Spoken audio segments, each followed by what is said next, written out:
চাৰিটা পইণ্ট আলোচনা কৰিছিলোঁ।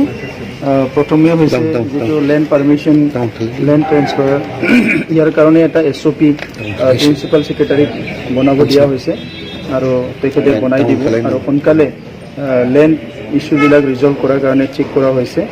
আৰু ইয়াৰ লগতে যিটো আছে কোকৰাঝাৰ যিটো চিটি আছিলে, সেই চিটিটো আমি চিটি অফ পিচ বুলি ঘোষণা কৰিছিলোঁ আৰু ইয়াৰ কাৰণে যাৱতীয় যিখিনি কাম কৰিব লাগে সেইখিনি কৰিবৰ কাৰণে যিটো আছে আমাৰ মিউনিচিপালিটিক আমি দায়িত্ব দিয়া হৈছে।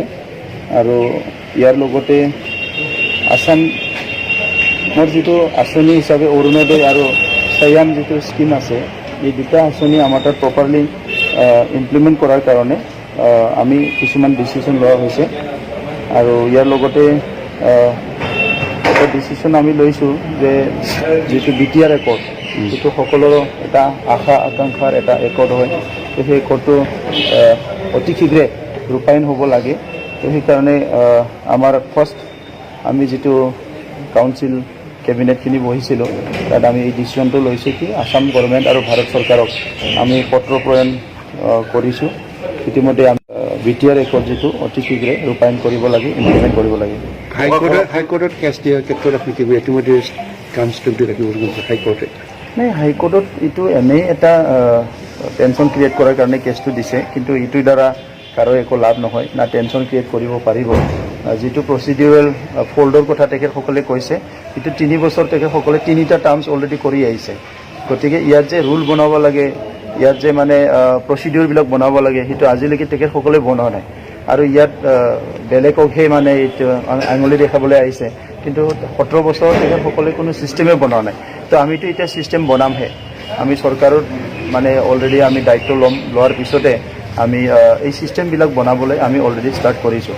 ইয়াত সকলোৰে ছিষ্টেম থাকিব, নট অনলি এছেম্বলি বহা, বাকী ছিষ্টেমবিলাকো প্ৰপাৰলি হ'ব, যাতে ইয়াত যোনে ইচ্ছা কৰে যোনে মানে GT কৰিব নোৱাৰাকৈ গোটেইকেইটা ছিষ্টেম আমি প্ৰপাৰলি কৰা হ'ব। চবকো অনুৰোধ কৰিছোঁ কি সকলো ব্যক্তিয়ে বগা গোলাপ ইয়াতে ৰাখিব।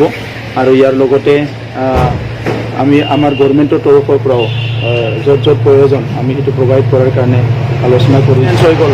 বড়োলেণ্ড অঞ্চলত যিখিনি ভাইলেঞ্চ হৈ গ'ল বা বিভিন্ন চিটুৱেশ্যনবিলাক হৈ গ'ল, এইটো দূৰ কৰিবৰ কাৰণে আমাৰ মানসিকতাৰ এটা সলনি কৰাৰ প্ৰয়োজন হৈছে। আৰু সেই মানসিকতা সলনি কৰি পেলাই এটা শান্তি আৰু সম্প্ৰীতিৰে চবেই আগবাঢ়িব পৰা, নিৰাপত্তা আৰু সকলো জাতি জনগোষ্ঠীয়ে যাতে ইয়াত এটা সকাহ পাব পাৰে কি আমি ইয়াৰ নাগৰিক হিচাপে আমি নিৰাপদ হয়, আমি সকলো দিশৰ পৰা শান্তি সম্প্ৰীতিৰে থাকিব পাৰোঁ, এই কথাখিনি মানে আগুৱাই লৈ যোৱাৰ কাৰণে এই কামটো প্ৰথম ইনিচিয়েট কৰিছোঁ। আৰু সেইটোৱে নহয়, যিমানখিনি আমাৰ চিটি আছে, আমাৰ টাউন আছে, প্ৰত্যেকটো টাউন আৰু চিটিত আমাৰ গাৰ্ডেনিং কৰা হ'ব, ইয়াৰ সৌন্দৰ্যটো বঢ়াই দিয়া হ'ব। আৰু সেই কামখিনি আমি অহা 2 মাহৰ ভিতৰত কমপ্লিট কৰিম। বহি পেলাই শপত গ্ৰহণ, দ্বিতীয় কাউন্সিল বহি শপত গ্ৰহণ কৰাৰ পিছতে চব হৈ যাব। আপোনালোকৰ পাৰিষদৰ সদস্য গুৱাহাটীৰ পৰা শ্বিলংলৈ যোৱাৰ এটা চৰ্চা, তেখেতসকলে অলপ মানে ঘূৰি আছে, কাৰণ কামবিলাক অফিচিয়েলি ষ্টাৰ্ট হোৱা নাই। তো অলপ ইয়াৰ আগতে অলপ ঘূৰা ফুৰা কৰি লৈছে। যেতিয়া কাম ষ্টাৰ্ট হ'ব কোনো ওলাই যাব নোৱাৰিব। আৰু আমাৰ সময়ত কোনো EM কোনো GM আমাৰ কাউন্সিলৰ হেডৰ পাৰ্মিশ্যন নোলোৱাকৈ কোনো ফৰেণ্ডত যাব নোৱাৰিব, ক'তো যাব নোৱাৰিব। য'ত যোনে যাব তাৰ অফিচিয়েল কাৰণ হওক, হেল্থ কাৰণ হওক বা কিবা টুৰিষ্ট হিচাপে যোৱাৰ কাৰণে হওক, এইটো গোটেই প্ৰপাৰ পাৰ্মিশ্যন আৰু প্ৰপাৰ নলেজত যাব। তো সেইকাৰণে এতিয়া তেখেতসকলে ফুৰি আছে আৰু 2 এদিনত আহি যাব। নিজৰ সমষ্টিত যাবলৈ দিয়া হোৱা নাই এতিয়াও, কাৰণ ঠিক কিয় কোনোৱে যোৱা নাই, BPFৰো যোৱা নাই, চৰকাৰো যোৱা নাই, যাব সময় আছে। 5 বছৰটো সমষ্টিতে থাকিব না, 2 দিনহে।